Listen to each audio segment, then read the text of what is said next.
This is a Radical Exchange production.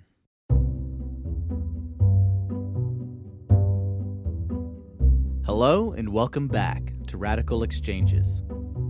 In this conversation, Rosa O'Hara moderates a discussion between Audrey Tang and Joe Guldi. Audrey is the digital minister of Taiwan and sits on the board for Radical Exchange. Joe is a frequent RXC collaborator who's a professor of history at Southern Methodist University. This is a deep dive into how Taiwan was able to tackle the pandemic in unprecedented and creative ways by embracing new forms of democracy and social technology. They also discuss the history of the Gov0 movement and how particular philosophical underpinnings such as Taoism lie at the heart of these socio-technological innovations. It's a fantastic starting point for our mini-season called A New Era of Democracy and was originally filmed for our RXC TV program. We can't wait for you to hear from these brilliant innovators and the fascinating ideas being brought to the forefront. This is Radical Exchanges Podcast, and this is A New Era of Democracy. Hello and welcome to a Radical Exchange talk where we are beyond honoured to have with us the Taiwanese Digital Minister Audrey Tang and historian Joe Guldi to discuss Taiwan's civic technologies, how these technologies have been deployed by its citizens, and what that means for Taiwanese democracy. I'll be the moderator for today's talk. My name is Rosa O'Hara and I'm a staff writer with Noema magazine. At Noema, we cover some really interesting topics to do with philosophy, reimagining democracy, and so forth. We've published quite a bit on Taiwan that our readers have really had an appetite for. Taiwan is such a fascinating, complicated place, a tiny nation that is highly technologically mature, and still such a young democracy that has been so successful at getting its citizens involved in the democratic process. So I'm really thrilled to be moderating today. Before I introduce our two wonderful guests, I'd like to lay out the themes that we'll be discussing today. We'll be talking about how Taiwan has had what many would call a very successful response to COVID, and how Taiwan's population has helped out in this success by developing civic technologies like different types of apps to track and combat COVID, which have played such a crucial role in the country's pandemic response. We'll also talk about Taiwan's participatory democracy, the high level of transparency within its government, and the philosophical underpinnings of what makes civic technology and democratic participation so universal in Taiwan. We'll also explore the historical context in which these innovations have emerged and how Taiwan's unique synthesis of Eastern and Western values have put it at the global forefront for government innovation. With those themes in mind, we have two people who are very qualified to speak on them. We have a hacker and a historian, both of whom have dedicated themselves to understanding and promoting innovative thinking on collective governance. Our first guest, Audrey Tang, was part of the Sunflower student movement in 2014 and then entered politics, becoming the second youngest person to ever be appointed to the Taiwanese cabinet in 2015. And she's now the digital minister of Taiwan. Audrey has sought to make the internet a place for civic participation, a place to create a transparent government through open data and radical transparency, with all of Audrey's meetings recorded and uploaded online. With other democracies struggling with misinformation all over the world, Audrey is perhaps the global leader in how to use digital spaces to strengthen democracies. Our second guest, Joe Guldi, is a historian of capitalism who is currently an associate professor at Southern Methodist University. Joe also directs Democracy Lab, an initiative across several universities to find ways to empower people to use technology to advance the public good. Joe writes frequently on land politics and is the author of 2 books, and her next book, The Long Land War, will be published next year in March. Audrey and Joe, to start, could you tell me about your respective backgrounds and how they've informed your interest in the importance for citizens to be active participants in their democracy? Audrey, welcome. Let's start with you. Yes, gladly. Taiwan was notified of the pandemic thanks to a young doctor, Li Wenliang from Wuhan, who posted on their social media that there were 7 new SARS cases in the Huanan seafood market at the December of 2019. Now, in December 31st, the PTT, Taiwan's digital civic infrastructure, gets this notification by another young doctor, Nomer Pipe, and PTT immediately start to apply their collective and connective intelligence to triage this news. Just in 24 hours, we started health inspections for all flight passengers coming in from Wuhan to Taiwan. So Dr. Li Wenliang literally saved the Taiwanese people, while his message, of course, could not be transmitted to the people in Wuhan because of the very different infrastructure when it comes to internet-enabled listening. And PTT, because it has no shareholders nor advertisers for more than 25 years, is squarely in the social sector, operating within the Taiwan academic network with a norm of what I call pro-social media rather than the more anti-social corners of social media. So that was the first, digital innovation that saved the people in Taiwan when it comes to the pandemic. Of course, mask rationing, contact tracing, and so on were co-created with G0V or Zero community, around 10,000 people on the same Slack chat channel or Telegram or IRC all the time, contributed to the internationally recognized early response. And this may, of course, also on the SMS-based contact tracing system where people can check in the public venues without having to download any app. And sending a SMS to a well-trusted number 1922, representing the counter-epidemic command center without having to pay SMS charge, and no worries about the privacy implications as well, because it's just stored in the 5 telecom carriers. If there's no contact tracing request from a local contact tracing office, it's just deleted after 28 days. So far, there's a 250 million SMS sent this way, and around 11 million that's been used to shorten the contact tracing from more than 24 hours per confirmed case to less than 24 minutes. And that's why, of course, for the past couple months, there's essentially 0 local cases in Taiwan, and we're back to safety. And Joe, we'll move to you. So there's also a longer story about the outbreak of SARS. Why is it that Taiwan was able to develop this culture of trust in government? In the United States, we had various decentralized initiatives to try to make up some kind of contact tracing.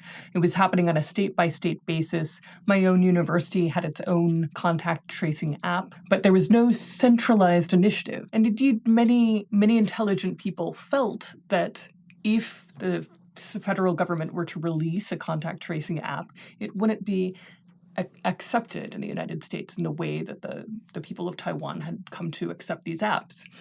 So when I've spoken about this with my colleagues in China history and the history of Taiwan, and what they've explained to me is that 20 years ago, when the first outbreaks of SARS occurred, Taiwan had already gone through some initial experiences with sharing privacy and the kinds of issues that come up in a society in which people trust the government to monitor where they are every moment of the day. So, for example, there were news stories 20 years ago about individuals who were having an affair, and that information came to public light because they were exposed as having the disease when they were away from their home at a time when their family thought they shouldn't have been away from their home. The media had a conversation about this. The people of Taiwan had a conversation about privacy and the kinds of risks and intrusions that monitoring data by the government might cause. And one of the things that the Taiwanese government had done, even in the years leading up to the Sunflower Revolution, was to openly vet and answer and speak to these concerns. So there was a dialogue set up between public health experts and journalists in the media, and ordinary members of the public.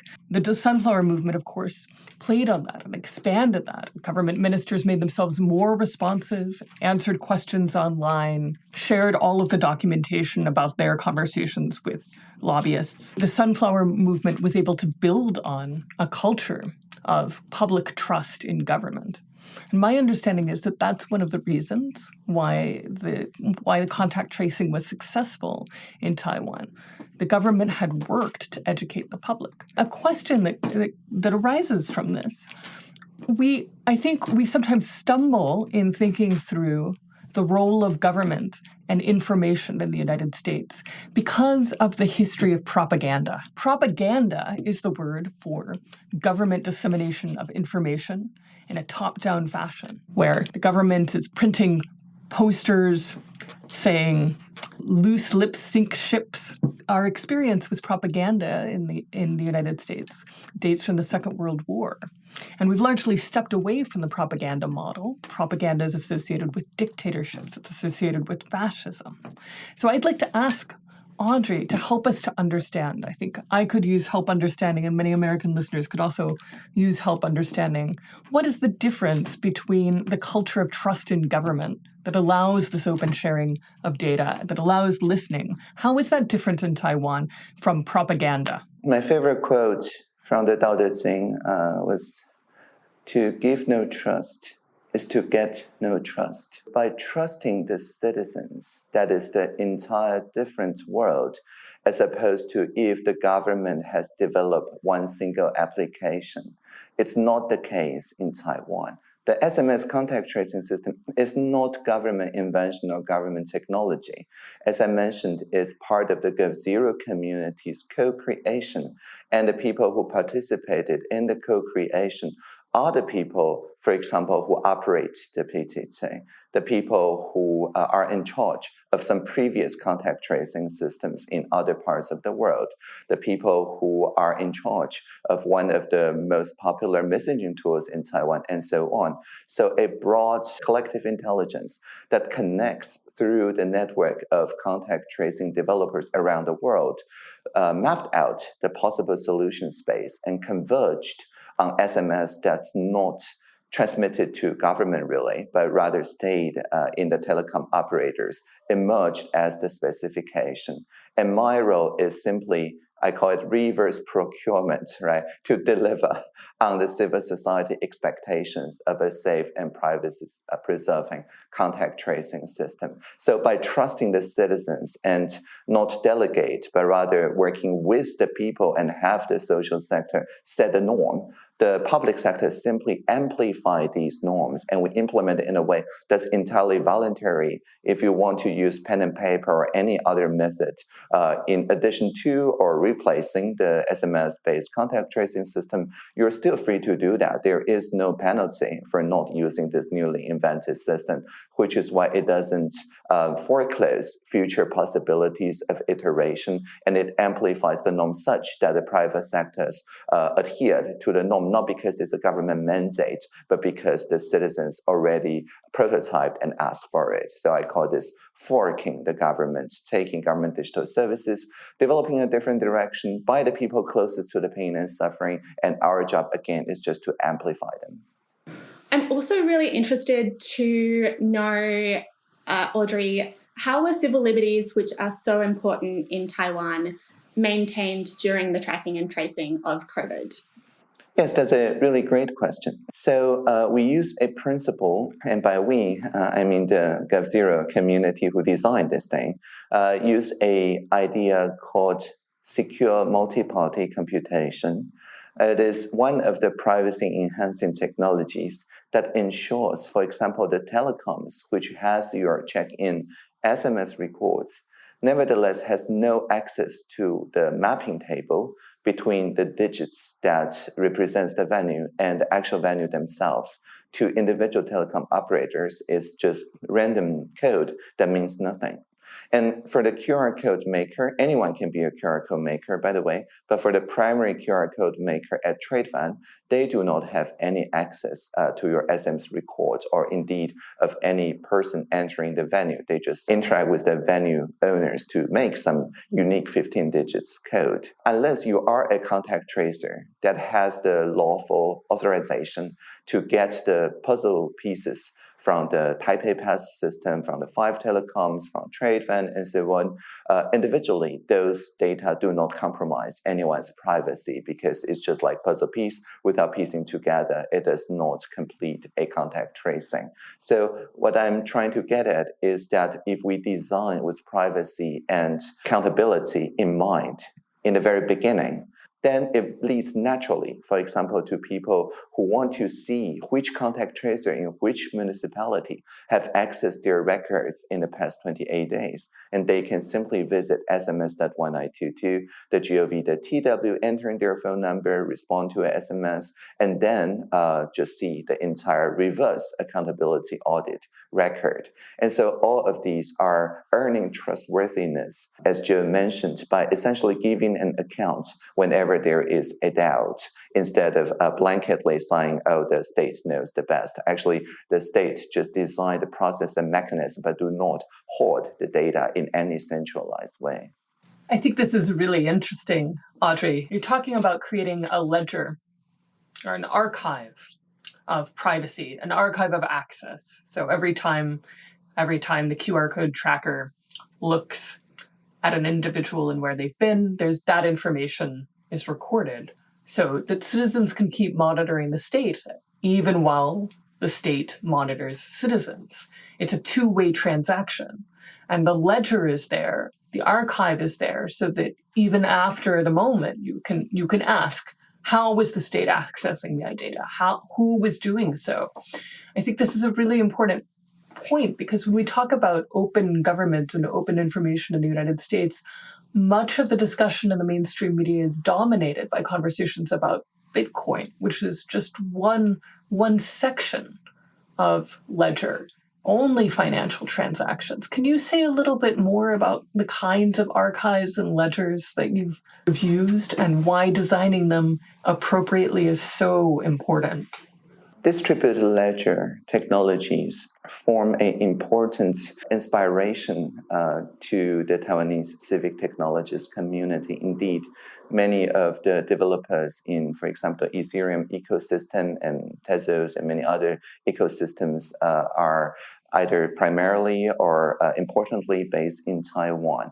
So when we introduced, for example, the mask rationing system last February, people immediately thought, yeah, this is something a ledger technology could help. And with the help, again, from GovZero last February, all the pharmacies in Taiwan, more than 6,000 of them, publish their real-time inventory of medical-grade masks. Every 30 seconds, there is a kind of global update to more than 100 different applications. Some are interactive maps, some are chatbots, voice assistants, things like that, to ensure that whenever anyone purchases 2 or 3 masks at a local pharmacy using their national health insurance IC card, more than 100 different developers get this renewed number immediately, so that people queuing after them actually can check their phone and see in real time whether this pharmacy is going to run out of masks, whether they should queue elsewhere. They can make that decision even before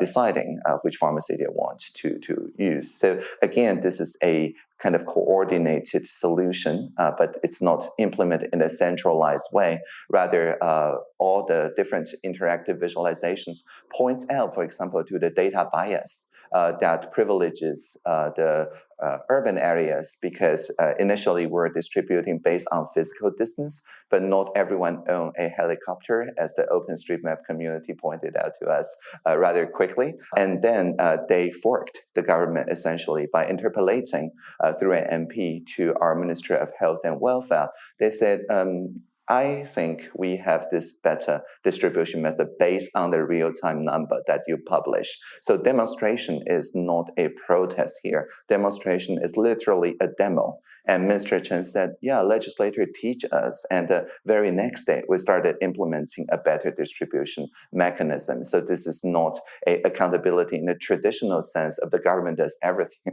Rather, this is truly co-creation where the citizens can also contribute better algorithm to address data bias.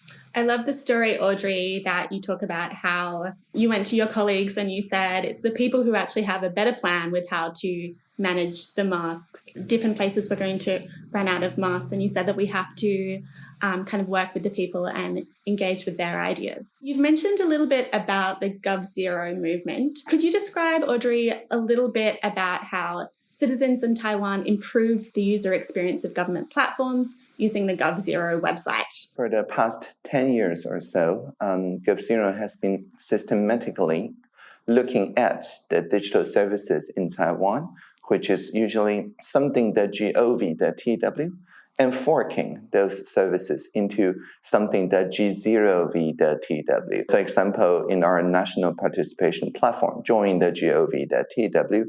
If you change an O to a 0, join the g0v.tw, then you get into the GovZero Slack channel. So basically, what GovZero is doing is showing alternate imaginations of what's possible in government digital services, but always in open source and Creative Commons licenses, so that it's a soft fork, as we say in the DLT space. If the state wins in popularity and the GovZero alternatives gain in popularity, then the state can, at any given time, and we did so for many different occasions, simply say, oh, we can't beat them, so we join them, and simply adapt the GovZero designs through reverse procurement instead of traditional procurement and integrate it into the government services.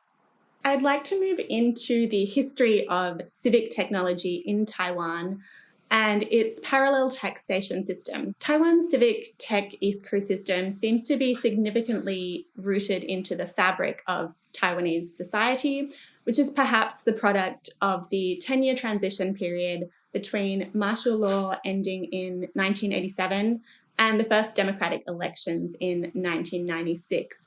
I'm really interested to know whether Taiwan's civic technology during the pandemic can be attributed to the fact that during martial law, the state somewhat failed to provide services to its citizens. So basic government services were faltering, and community service organisations, CSOs, started delivering them to the population, bringing about really a decentralization of services and a parallel taxation system where people donated to these platforms, these CSOs, in order to support them, which still remains to this day. So a question for both yourself, Joe and Audrey: how do these civic institutions, not only in Taiwan, but also elsewhere, strengthen the social fabric of a society? And what are the benefits for a parallel taxation system? When I was a child in the late 80s, Taiwan already had a very strong social sector. The cooperatives movement, the social entrepreneurs, the local charities, and so on indeed delivered many essential services and campaigned for democratization even before the martial law was lifted. I think one large event around the turn of century was the September 21st earthquake. And the earthquake really caught people of different parts of the social sector, of different faiths, of different practitioners, to essentially work together out of necessity and build social solidarity, because the disaster is such a massive scale that people simply cannot rely on the local and central government to provide the necessary response in time. And afterwards, for pretty much all the large disasters, and I include the Occupy of the Parliament, the Sunflower Movement in that, the social sector that already had a prior experience of trusting each other simply bonded together. So the Occupy movement was really orchestrated in 2014 by more than 20 NGOs, which has the corners on the occupied parliament on the street, and actually 500,000 people on the street worked toward getting the messages of the 20 NGOs across each other, so that the cross-strait service and trade agreement is debated not from a purely economic perspective, but also from the systemic risk associated to cybersecurity, to labor conditions, to LGBTIQ rights, and many other things, giving a more full-fledged deliberation on the quality of the occupied parliament and its constituents, people who participate in the movement. So I do agree that this is continuous. Fascinating. And Joe? This is so interesting. I think about the history of the CSOs in Taiwan that you've been telling us about, Audrey. It occurs, I'm asking myself why it seems that America has had such a different experience of civic technology over the last 10 years. 10 years ago, it seemed to many Americans as if technology itself was a silver arrow. Add technology and add the internet, and you will instantly get a democratic revolution. And on the basis of this kind of thinking, many Americans believed that, for instance, that an Arab Spring would be possible with democratic revolutions across the Middle East. And this, of course, did not happen. And technology provided certain freedoms and revolutions in Taiwan. But in America, looking backwards over the last 10 years, we mostly see a story of fake news and political division and the creation of echo chambers. So rather than technology providing the opportunity for people to come together and build collaboratively in the way that you're talking about in Taiwan, we've seen divisiveness. Now, if I try to understand this as a facet of American history, I'm lost. The American history has a great history of collaboration. And there was a cooperative movement here. There were back to the land movements here, just as there was a cooperative movement in Taiwan. There have been strong civil society and voluntary organizations in the United States. And we had our own Occupy movement where people showed up with food and they spontaneously created book tents and library tents and a religion tent. People turned out in the street and offered their time, their money, their resources, caring for each other. Street medics appeared on the cities of North America.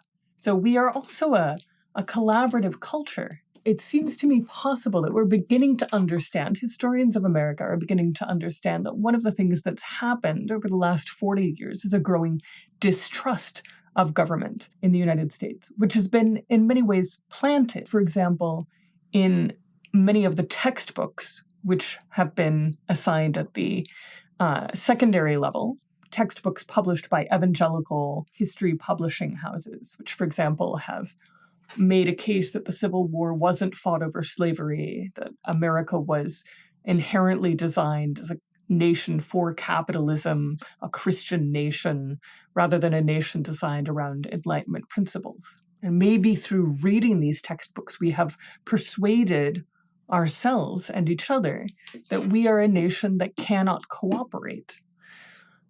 You've spoken so beautifully about the experience of your own experience coming up in the cooperative movement, learning to trust and work with others, but also the way in which Taiwan and Taiwanese schooling is providing an education in cooperation. For example, I think I heard the figure that now there is an opportunity to propose government initiatives, and some quarter of these new government initiatives come out of the secondary schools where students are doing capstone projects. Could you speak to me in general about the role of education and how it is that a society learns to collaborate with each other? What is the experience in Taiwan like? In Taiwan, indeed, we have a constitution that mandates fostering from the state of the cooperative movement. It's part of the constitution. And when I was a child, each and every primary school and middle school has to have a consumer co-op within their school, democratically elected, to make sure that we eat healthy food during lunch breaks and things like that. So these are small things, but I do think that it gives rise to a culture where people instinctively think of cooperative solutions to structural social issues instead of relying on the capitalistic solutions that relied mostly on the control of a few shareholders that people has no democratic governance over, right? So the early experiences are important. And in this century, of course, we focus on the education reform that replace the literacy to competence. Literacy, again, is when you're just a receiver of media, of radio and television, for example. But competence is when we're makers and remixers and producers of our own narrative. One case in point is that in a lot of the schools, I think it's most schools now, the climate science and data science are taught via airboxes, which is this device that measures PM 2.5 and other climate indicators and contributes to a distributed ledger maintained by our National Academy and supported by our National Center for High-Speed Computation, decidedly distributed, so that the students learn if they maintain the airbox well, actually their friends, their neighbors, their family, before deciding whether they want to go out for a jog or something, will rely on the data that they could curate and produce. And if they want more precision around their community, they can very easily get one. It's open hardware and place it on their balcony or things like that. And again, this is beautiful data collaboratives that the students, without being indoctrinated with any top-down ideas about how data should work, they see for their first-hand educational classes and capstone projects how to tune, how to work with the other data that's contributed by other data altruists. And if there's, as I said, data bias, data stewardship problems, and so on, it's within their rights and within their duty to fix that in their school. And I think it's very powerful when we concentrate on the competence rather than literacy. I think that's so fascinating, Audrey. And Joe, with what you brought up, Taiwan is such a cooperative nation, and we've talked about early experiences for cooperation. What I'm really interested in, what this makes me really curious about, is incentives for the Taiwanese people to cooperate and to develop civic tech, which I think is really the key to understanding how it can be applied elsewhere. Audrey, what would you say is the incentive for Taiwanese people to cooperate at such a high level and to create these civic organizations and civic tech for common good? Well, as I said, the social sector, when fully empowered, is in charge of creating the norms and habits. And that, again, has higher legitimacy because of our history as compared to the rules and regulations produced by the state, by the public sector. Instead of a relatively disempowering stance where each person only contributes 3 bits of information every 4 years to governance, called voting, by the way, this is a higher bandwidth direct participation and direct action that can result in better changes faster. So almost like instant gratification. And that, of course, is a very strong intrinsic, of course, incentive, but also extrinsic, because by, tackling the pandemic with no lockdowns, it allowed our economy to thrive. So obviously, there's also an economic incentive at play here. And Joe, I think you had a question, so I'll let you jump in. I love that Audrey talks about democracy as an information problem that's solved by more bits of information. And it occurs to me that in America, in Europe, and most of the world, we embrace something like this. We want to grow up and become one of the people who contributes to a world of shared information. So I do that as a researcher, and my medic friends do that when they write articles. My scientist friends do it. We send it off to peer review. It becomes part of the academic research matrix of the articles that all of us have access to through our academic subscriptions. But there's a paywall around all of that information. We share with this information commons and with each other. That's something that experts get to do, whether they're working for NOAA or Parks and Wildlife or social services, or they're a doctor working for a major hospital. They're sharing with other experts. But ordinary people have to pay $50 to $200 to access just one of these research papers. We also have now a growing culture of kids learning to do things, kids learning to get their hands dirty. This is called the maker culture. So in my child's school and in many schools around America, there's great enthusiasm for teaching children to code or teaching them Arduinos. But it's very, very rare to see those practices connected to a public ledger. Again, with the exception of Bitcoin, which we love, but the idea of having a citywide program for collecting air quality measures, as you've done in Taiwan, or a citywide collection of information about homelessness, that's something that experts do, that ordinary people aren't allowed to participate in. And I think I think what you're helping us to understand, Audrey, is the kind of transformation of the soul as well as of the community more generally that happens when we establish the fact that we're working on a common project, that a common project is worth holding in the attention of many hands. I would love to see that kind of translated in the US. Audrey, you did mention about how at primary schools and high schools, children in Taiwan, most of them do learn to code. And I'm interested to know, Taiwanese democracy and the internet really emerged at the same time and developed together. And you've spoken about how citizens have an intuitive understanding of the liberating power of information technology. Can you talk a little bit about that topic? So, for example, in Taiwan, we use still paper-based ballot when we vote for people, electronic sometimes when we vote for things, priorities and budgets. But for people ballots, the counting mechanism is very well live streamed and recorded. From the very beginning, to ensure the integrity of the voting process, the role of the observer, of course, is highlighted. But because, as I mentioned, the Wide Web is already around when we vote the president for the first time directly, the counting booth became kind of small YouTuber recording booths nowadays. Each major party has their own tallying app. And you see people just with their smartphones and so on. Well, it used to be larger cameras, but the same idea to film the counting process.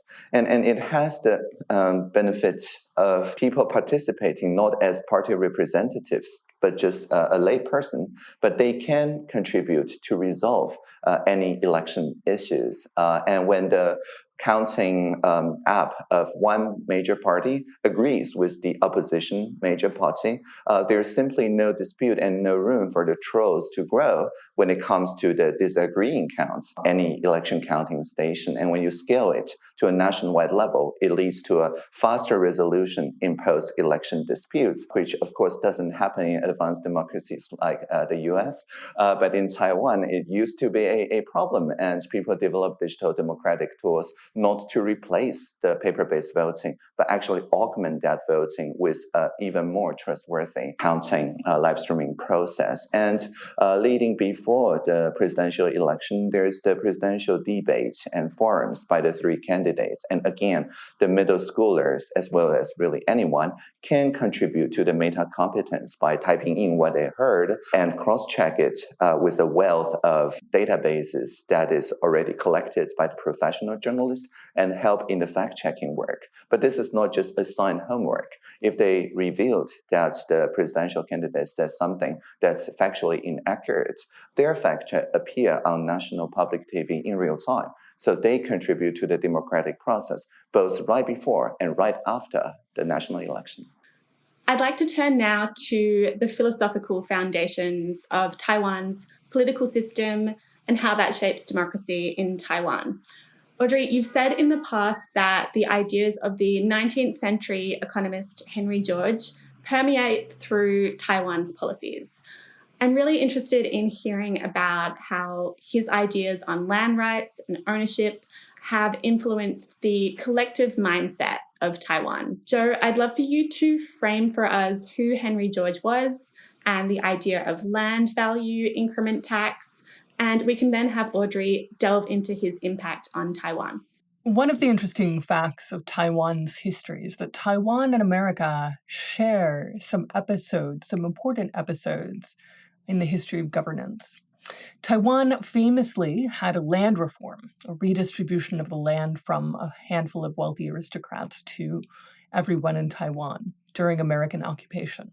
And this land reform was in a certain way modeled after the two major American land reforms, the Homestead Act in the 19th century and the GI Bill immediately after the Second World War, both of which established a precedent for widespread land ownership through government intervention.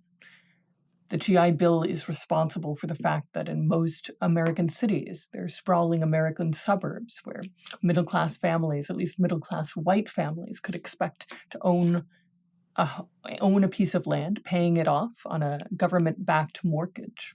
Both of these ideas of land redistribution can be traced to the movement of the late 19th century, to ideas about what unrestrained capitalism did to rent. In a system of unrestrained capitalism, the rent goes higher and higher. There's no bar stopping trees from growing to heaven. And so you have to introduce measures of widespread land ownership or rent control to keep rent within the reasonable cost of something that ordinary people can afford. So those ideas in the 1880s were associated with the San Francisco journalist Henry George, who saw the transformation of San Francisco from a recently settled town in the West where many people could afford a place to live to the estates of railway barons, subsidized by their earnings, plowing railways across the west of the United States, railways that were subsidized by the federal government. So we're talking about a moment in time, a gilded age not unlike our own, where the fabulously wealthy became even richer than before and where housing went out of the grasp of ordinary people. It's a familiar story to many Americans today, especially since the crisis of 2008 to 2010 mortgage and eviction crisis.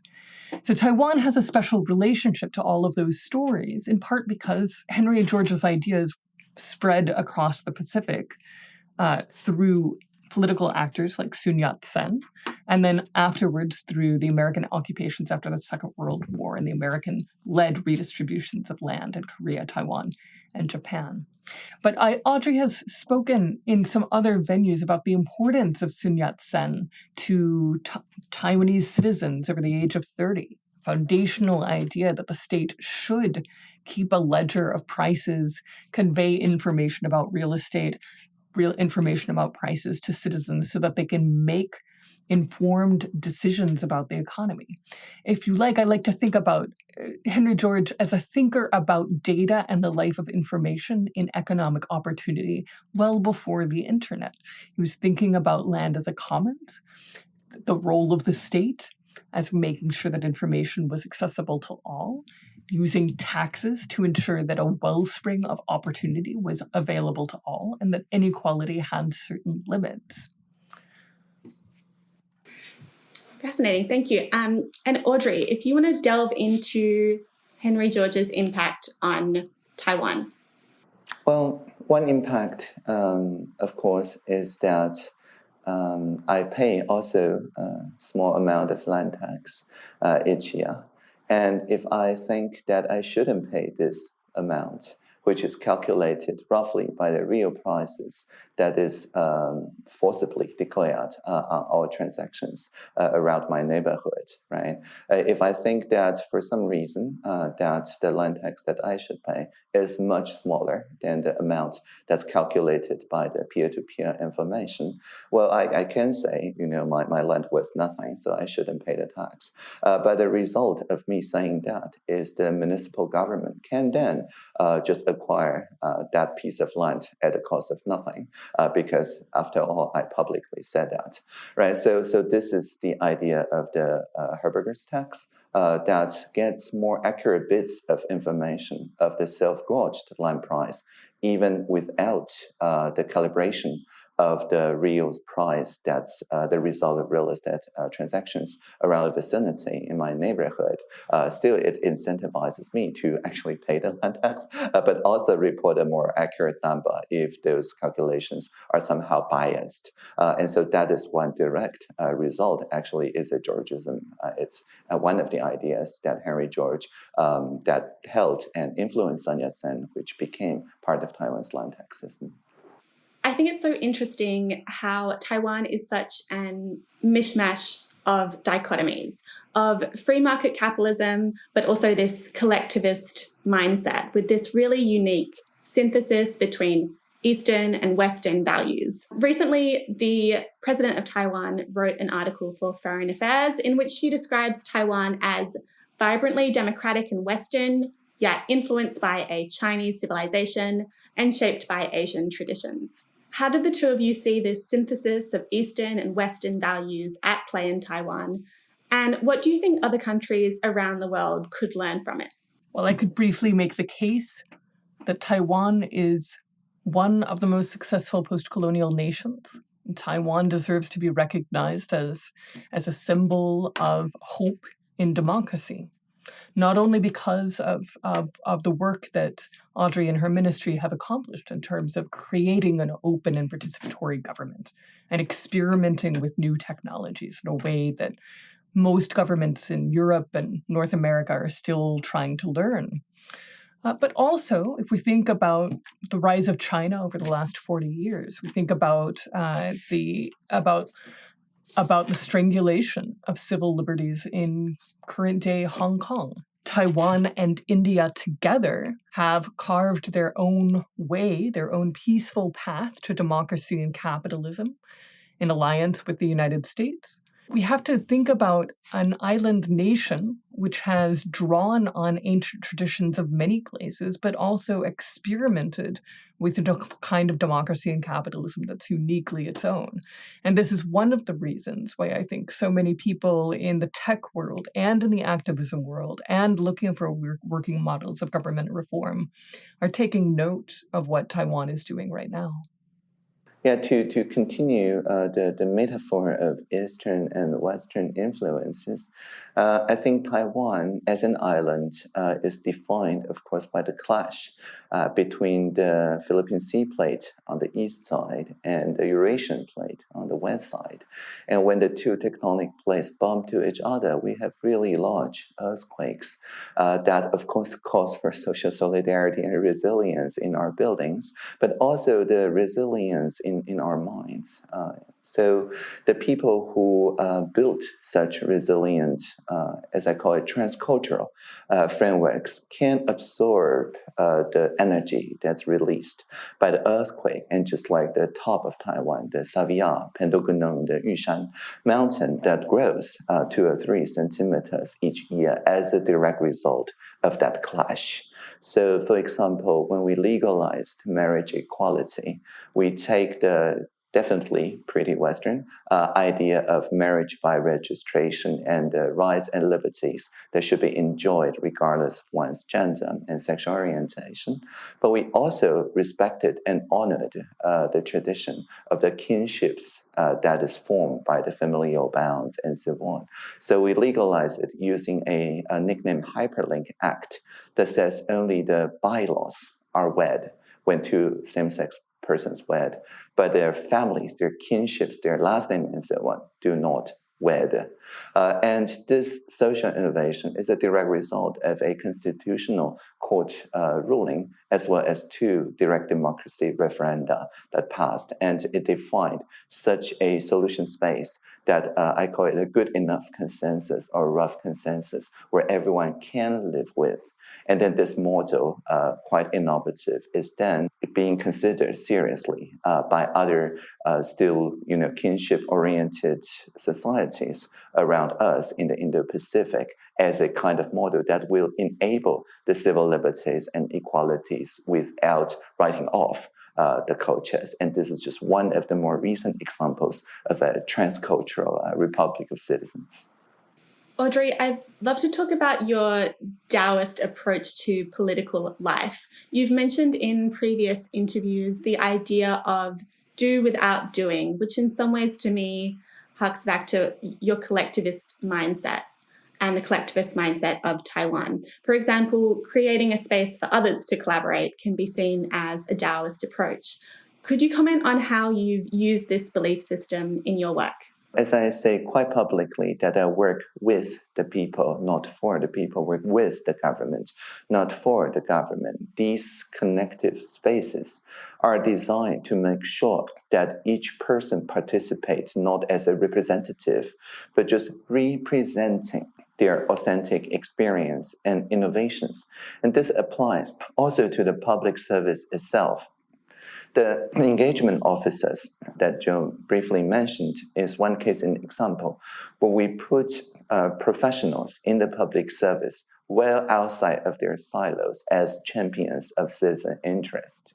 So, for example, when we redesigned the tax filing system in 2017 out of a popular petition that says the tax filing was, and I quote, explosively hostile, end of quote, to non-Windows users, the breakout groups is chaired not by the people from the Ministry of Finance, but rather they could be from the Coastal Guard, the Ocean Affairs Council. But when we talk about the ocean policy, how to enable more support for amateur surfers, amateur fishers, and so on, well, then maybe that breakout groups is facilitated by the Ministry of Finance public servant. And the idea is very simple, because the Coastal Guard person also have to file their own tax.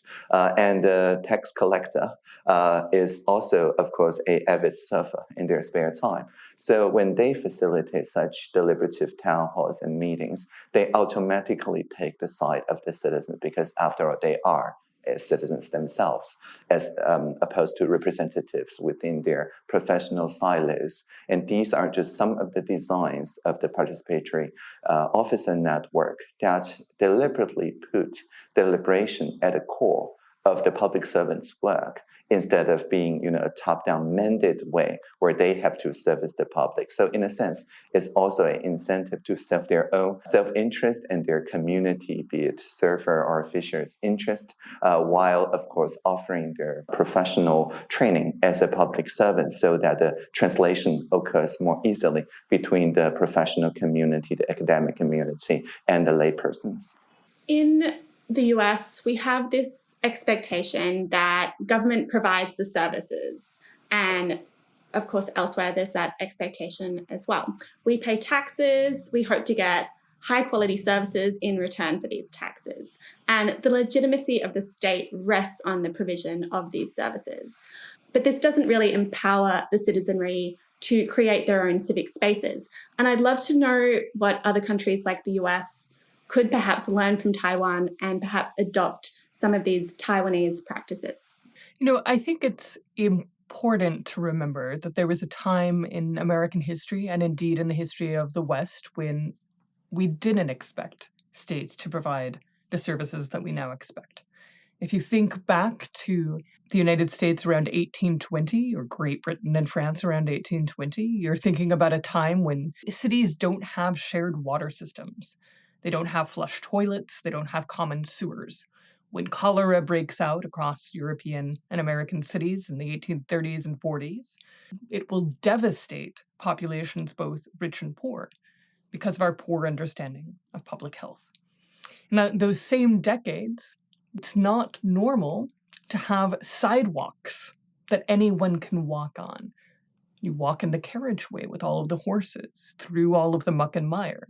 There aren't bridges that anyone can use. You have to pay a toll to cross a bridge. And if you want to get from one end of London to the next, then you might have to pay 20 toll bridges to get from here to there, which means that there are fewer opportunities for the poor cobbler to sell his wares at an ordinary market.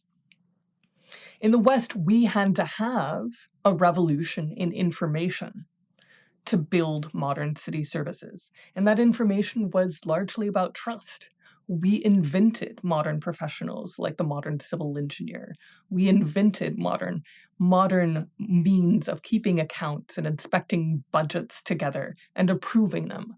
And we trusted our delegates to make those decisions. And it was new, and it was sometimes corrupt. And it changed the structure of capitalism from a force that primarily benefited a tiny, minuscule minority to a structure where a rising tide floats all boats. It was a fundamental transformation. It was one of the things that thinkers like Adam Smith thought was wonderful about capitalism, was that it could be extended in that way. And I think it's important to remember that that was made. It wasn't an accident that was inherent in capitalism. All we have to do is look at what cities were like in London or Paris in 1810 to imagine a very different kind of capitalism that worked only for the upper 1%, a world in which all of the land is owned by the aristocracy, where all of the markets work only for the enrichment of the few rather than the many. If we want to see a more equal world where there is more opportunity and capitalism works for more people, we may need in today's world to reconsider the question of infrastructure and data. And I think Taiwan is at the cutting edge of a modern experiment with information and data, with broadcast citizen participation, in which they have proved that you can solve a problem like COVID by increasing what Audrey has called the bit rate of information, where we upped citizens and store managers across Taiwan are sending in information every 30 seconds about where there are masks, where you can find them, where we allow contact tracing so long as we, the citizens, can see the guards, watch the people who are watching us. There's a give and take. We've had to imagine that, or rather Taiwan has had to imagine what that future is. But now that Taiwan has seen it and has imagined it, I think it's altogether appropriate for other nations to start taking note and start to imagine what similar kinds of infrastructure and data sharing technologies might look like. But if I may, I have a follow-up question from that. If we see Taiwan as, in a way, rounding the arc of history a little bit ahead of other nations, glimpse something about the information economy that allows ordinary people to become players, that allows us to share common goods like air quality or public health in a more robust way. I wonder if Taiwan's experience with infrastructure and data can help us to understand how to fight climate change. And I mean that in a very direct way. I've just published an article about participatory governance, reviewing many activist experiments around the world. All around the world, there are indigenous people and working class groups and city movements that are collecting information on air quality and water quality and public health, collecting incidents of people who are contracting cancer after being exposed to toxic waste. They have that data, but it has nowhere been collected in a centralized register. In my article, I suggested that perhaps this is a fault of the lack of cooperative government. We have no international authority with binding agency over climate change. A Trump or a Bolsonaro can turn away from the climate agreements. And similarly, we have no centralized authority now to collect and monitor the data of climate change. All of these people who are getting sick. We have centralized corporate technologies that are using satellite data to monitor emissions, and that may be useful for stopping certain kinds of pollution. But I wonder about Taiwan's experiments with grassroots data collection. And I wonder if Audrey has any insight for us about the role of participatory technology and infrastructure in helping us to fight climate change and pollution more generally. Definitely. In Taiwan, we have this annual event called the Presidential Hackathon that also takes place actually right here in the Social Innovation Lab, where more than 200 projects from social innovators across Taiwan. We use a new voting system called quadratic voting that invites people to reveal the synergy between those projects. And with this new voting system, we take the top 20, coach them across collaboration of different sectors until it culminates in the 5 champion teams each year, which receive this trophy from our president, Dr. Tsai Ing-wen. The trophy is the shape of Taiwan, like this, with a microprojector underneath. And if you turn on the microprojector, it projects Dr. Tsai Ing-wen giving you the trophy. So it's very meta. It describes itself. The trophy represents whatever you did in the past 3 months on a smaller scale for one river, for one neighborhood, will become public policy in the next fiscal year, as if it's a presidential promise. So basically, it's a way to offer national agenda-setting power with all the personnel, budget, and regulatory changes required, and invest that to 5 teams each year. And we just got a result of the 5 championship teams, actually very recently, in the past couple of weeks. And this time, 4 out of the 5 are working on climate change and climate action. The other was on long-term healthcare reform. So we now have the cases, for example, where the last community, the original community that built those air boxes on the civic tech, now shifting their attention to water pollution and measurements through water boxes and many other endeavors.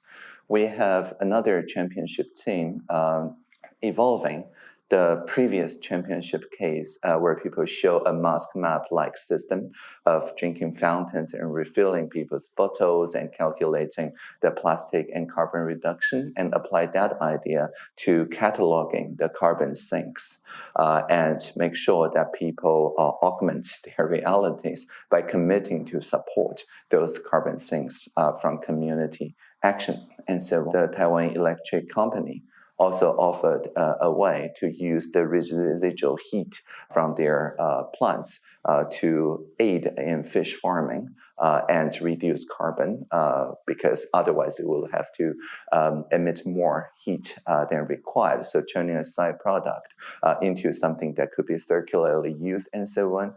And so I believe this is not a top-down thing, right? The centralized registry will necessarily come from the various way to account for the carbon emissions and other greenhouse gases from the social sector. And then the championship teams provide a way for us as part of the presidential hackathon committee to look at already existing ways for people around the globe that's making such accounts successfully on the local level, but then elevate the underlying principles to the presidential or countrywide level in the next fiscal year. Thank you so much for that, both of you. As a kind of final question, I'd love to get your opinion, Audrey, on what are the most important issues for us to focus on for the future in Taiwan and elsewhere. As I mentioned, already many jurisdictions look at Taiwan, the Taiwan model, so to speak, of a successful people-public-private partnership. But I would like to focus the attention not just on the biological virus and its prevention, or carbon dioxide and some physical emissions, but rather the virus of the mind, right? The polarization, the divisiveness, the hate, and discriminatory, vengeful action that's taken by people in the more anti-social corners of social media, which may initially be good to manufacture counterpower, but it's not good at all when we're talking about digital democracy. So the idea of a pro-social social media, of deliberative design on deliberative spaces, of the nationwide investment, for example, in 2016, when we classified PTT or Joint Platform and so on as public infrastructure on the digital realm and can allocate special budget money that's previously only allocated to the bridges and roads that are concrete, like made out of concrete. Those ideas, I think, are important around the world for us to reinvest in pro-social social media and the digital equivalence of the institution that we relied on the physical space, university campuses, the parks and national parks, the town halls and so on, so that the citizens around the world would not be forced to deliberate about public issues in the digital equivalent of a nightclub with very loud music and noise and addictive drinks and private bouncers. I have nothing I have no grudge against the entertainment sector, but the nightclub is simply not a place to hold a town hall. Thank you so much, Audrey and Joe, for joining me on this Radical Exchange talk. It's been such a pleasure to have both of you. And as every journalist is meant to ask at the end of an interview, any final comments from both of you? I've spoken too much. So. I would just second, Audrey's given us a vision of a renewed moment of building public infrastructure. And I love the parallel of setting up commons online that are the equivalent of the public parks. And again, I think it's so important that Americans and Europeans, we easily forget that so many of these college campuses, of parks that we enjoy in our cities, they had to be built. They were built often in one generation, of only to drive from one end of Chicago to another to think about the generation in which all of those parks were laid out and funded, and all of those baseball diamonds laid down, all of those rec centers built. And there are a handful that were built later in the 1960s and 1970s and more recently. But it's often the work of one generation to build the kinds of spaces that people will live in thereafter. And we do need safe spaces for discourse. We do need safe infrastructure for democracy and for managing climate and environmental data. In fact, that's probably the only way that our institutions of democracy or the health of our environment are going to survive in the coming generations, if we build them so that we can use them. So thank you for giving us that vision of a livable future. I hope we can learn from it and live in it.